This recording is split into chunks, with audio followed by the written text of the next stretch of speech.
ဒီတဲ့ချင်းကို Jason Derulo Vanity Fair လို့ခေါ်တဲ့ American လူမျိုးတယောက်ကရေးဆက်ခဲ့ပါတယ်။သူကပကြီးပညာကိုသင်ကြားခဲ့ပြီးတော့အနုပညာနယ်ပယ်မှာအတော်လေးကိုမှအောင်မြင်မဲ့သူတယောက်ပါ။ကျောင်းနေမှာပကြီးဆရာဖြစ်လက်လှုပ်လှုပ်ကန်ခဲ့ပါတယ်။ဒါပေမဲ့တစ်ချိန်တည်းမှာပဲသူ့ရဲ့စိတ်ထဲမှာအမှုတော်မြတ်တွေခေါ်တဲ့တစ်ခုကိုကြားနေရပါတယ်။ဒါပေမဲ့ဒီဗန်တာအတွက်ဒါကခက်ခဲတဲ့ဆုံးဖြတ်ချက်တစ်ခုဖြစ်နေခဲ့ပါတယ်။ဘာလို့လဲဆိုရင်တော့တစ်ဖက်မှာကိုယ့်ရဲ့အနုပညာပါရမီကိုယ့်ရဲ့အိမ်မက်တွေကိုယ့်ရဲ့လောကီအသက်မွေးဝမ်းကြောင်းတွေကိုစွန့်ပစ်ဖို့မလွယ်ကူလို့ပဲဖြစ်ပါတယ်။ဒီလိုနဲ့9နှစ်ကြာဒီရဲ့စိန်ခေါ်မှုကြီးကိုရင်ဆိုင်နေခဲ့ရပါတယ်။ဒီနေ့မှာတော့ Ohio ပြည်နယ်က conference တစ်ခုမှာသူ့ဘဝရဲ့အရေးကြီးဆုံးအချိန်ကိုရောက်လာခဲ့ပါတယ်။အဲ့ဒါကသူ့ရဲ့ကိုယ်ပိုင်ဆန္ဒမာန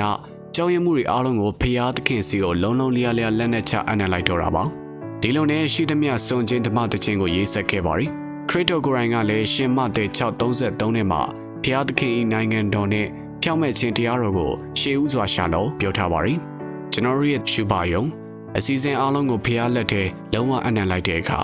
ကျွန်တော်တို့တွေအတွက်အကောင်းဆုံးနဲ့အကြီးမြတ်ဆုံးသောအကြံစီရှိနေပြီးသားပါ။ Vanity Fair ရဲ့ဒီရဲ့ဆုံးဖြတ်ချက်ကြောင့်ယုံကြည်သူတွေကကိုရိုလက်ထဲအရာအလုံးကိုအနံ့ဖို့ဒီရဲ့တခြင်းကယနေ့ချိန်ထိခွန်အားပေးနေစေပဲဖြစ်ပါရခင်ဗျာ။